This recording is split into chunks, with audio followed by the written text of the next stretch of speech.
Hey guys, we had a request for a tutorial on how to make a guest book Dropbox for a wedding.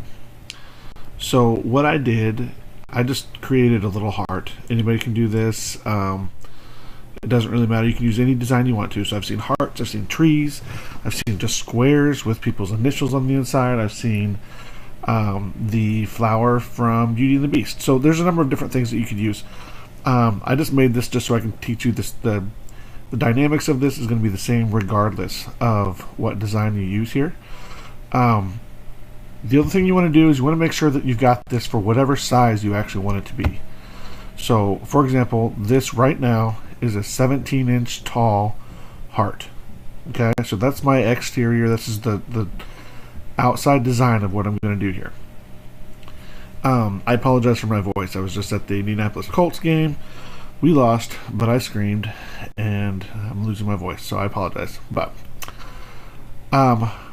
when it comes to these drop boxes, they are in layers. Okay, there's a minimum of at least 3 layers, but it's possible that there are 4 layers as well. So if there are 3 layers, what it is you have this back layer. This is the layer that you might engrave a picture on back here, but it's one solid piece. All you're going to do is cut the exterior line here. So it's just one line. Now, I like having my cut lines be very thin on my designing program. It really doesn't matter. I made it 1 millimeter on my 17-inch item here. The next layer you're going to have, the middle layer, is just a spacer between that and the front layer. The front layer is your window, your acrylic window that you have that you can see through. So the spacer goes between the windows so that when you drop items in, it has a place to move. There's a gap between the back side and the front window. Now if you have a 4th layer, the 4th layer is going to be just a frame. Usually it's just another heart, whatever it is, another shape, and it just sits right on top so that you can't see the outside edges. Now if you have 3 layers, you're going to want some kind of screw that holds everything in place. I use something called Chicago screws.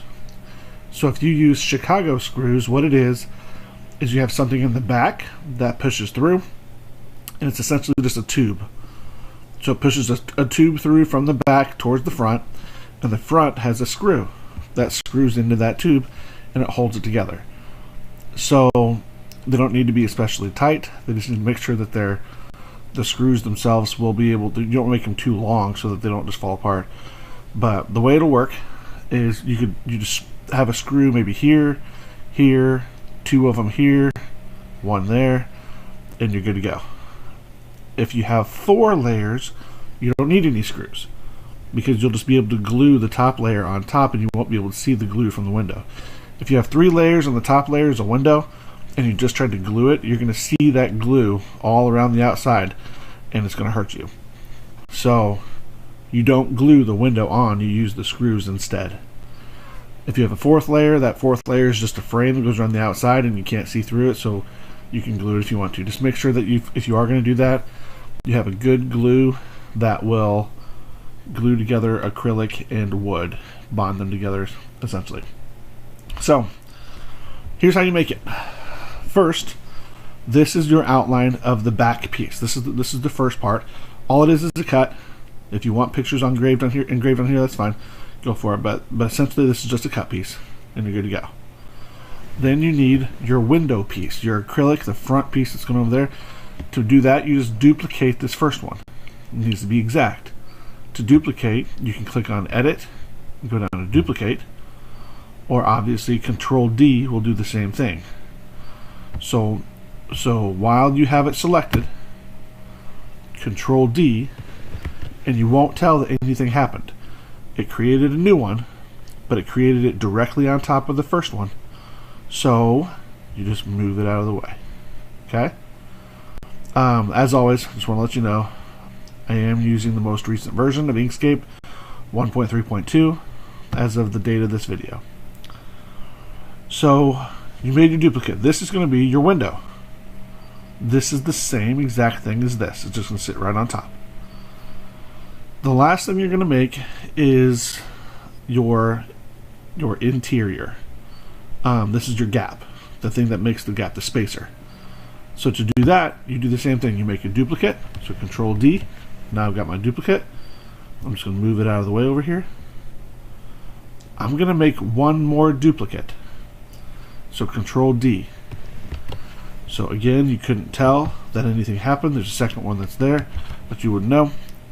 What I'm going to do with this one, the reason I'm making another one is because your spacer is just all it is just a little window. Maybe it's 3/4 of an inch thick, or maybe it's an inch thick. However long you're going to have it there, it's just a frame that goes around. So I made a duplicate. I'm now going to go to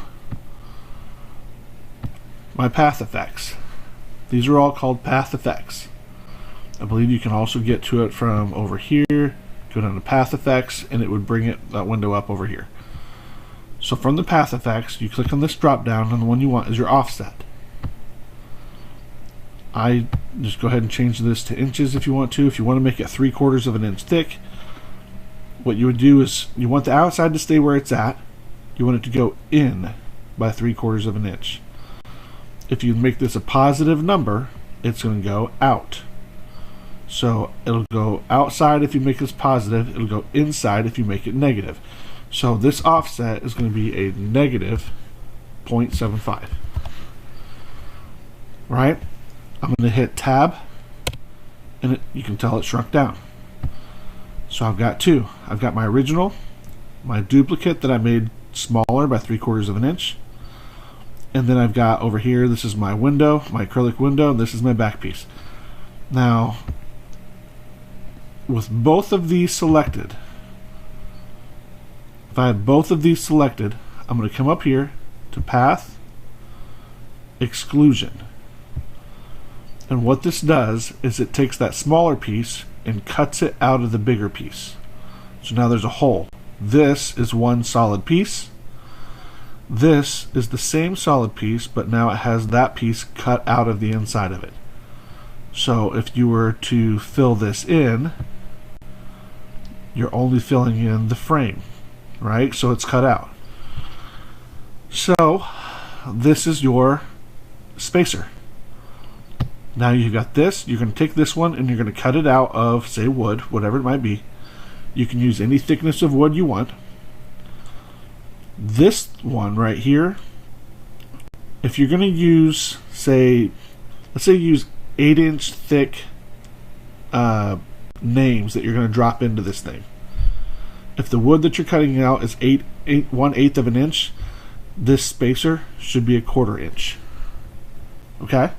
So if the spacer's 1/4 inch, then that leaves enough room for the 1/8 hearts that you're dropping down, or whatever they are, that you're going to drop into this thing to be able to slide through without it catching on this. You don't want a really tight fit. If it's the exact same thickness, then it's going to be a tight fit. They might not move around very well.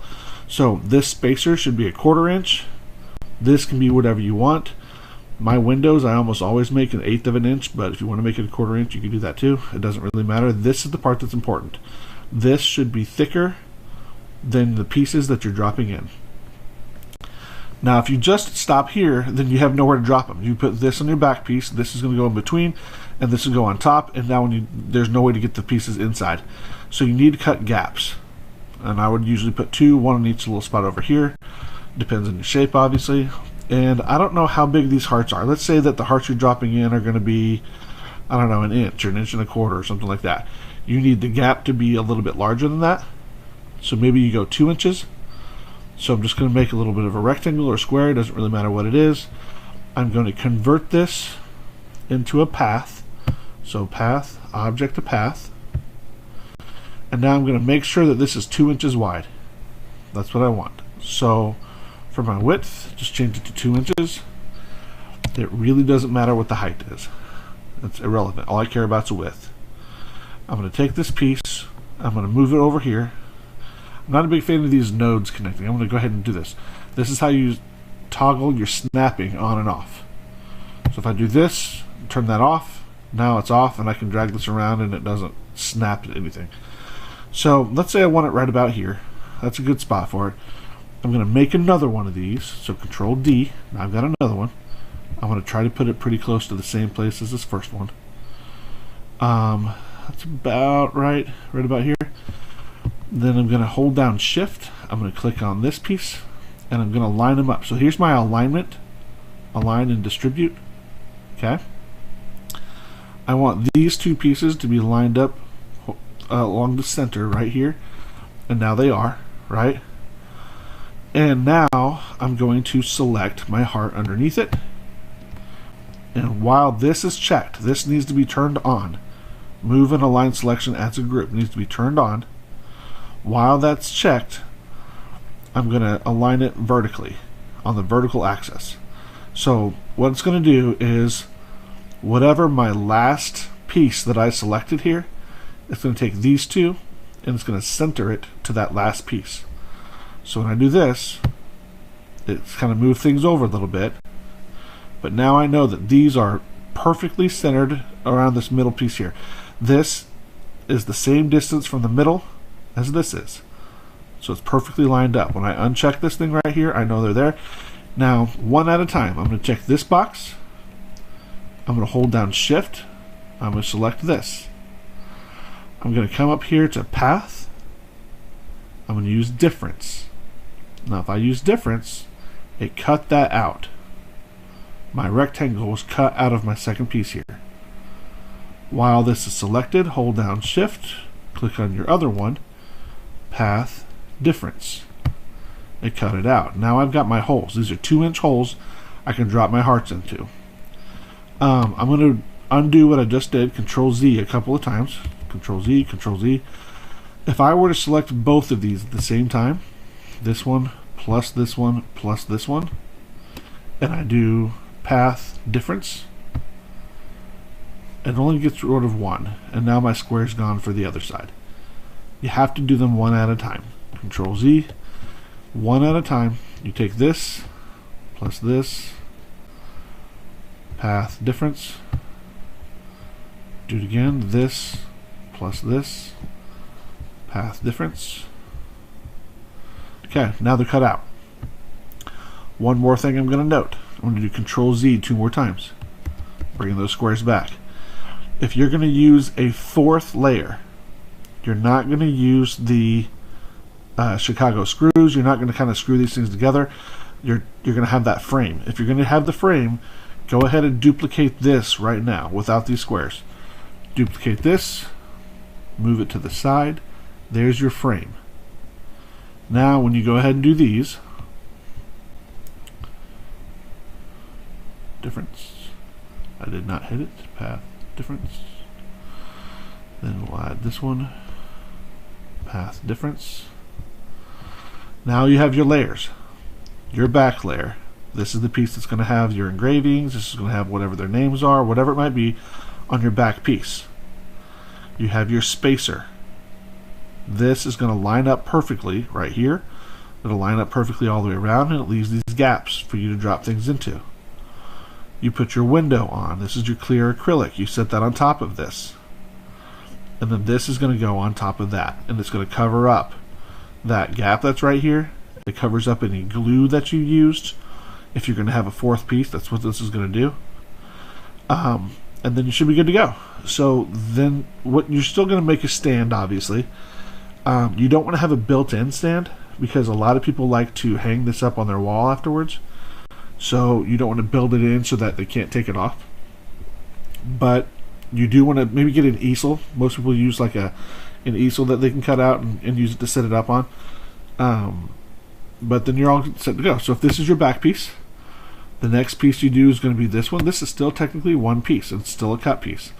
So if you take this one and you click over this one, you can align it vertically, you can align it horizontally, and it's directly on top. The next thing you do is you're going to put this one, same thing, vertically, horizontally, directly on top. And the last one is this piece. You put it over here, vertically, horizontally, and it's directly on top. So this is essentially what it's going to look like. I'm going to zoom in just a little bit here. It's essentially what it's going to look like. You have your cut piece for the back piece. You have your drops that you're going to put your little slots on here. You can put those things through. You still do have another piece to frame that'll go around so you can't see those slots if you're going to do it that way. Whenever you're actually making the program, if I were in your shoes, I would keep everything kind of separate.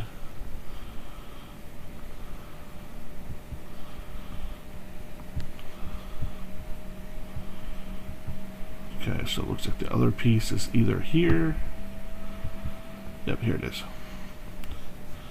And you can still line them up, but I'd keep it separate. So like if I wanted this one to be here and here, let's use my shift, line it up vertically. We'll take this piece,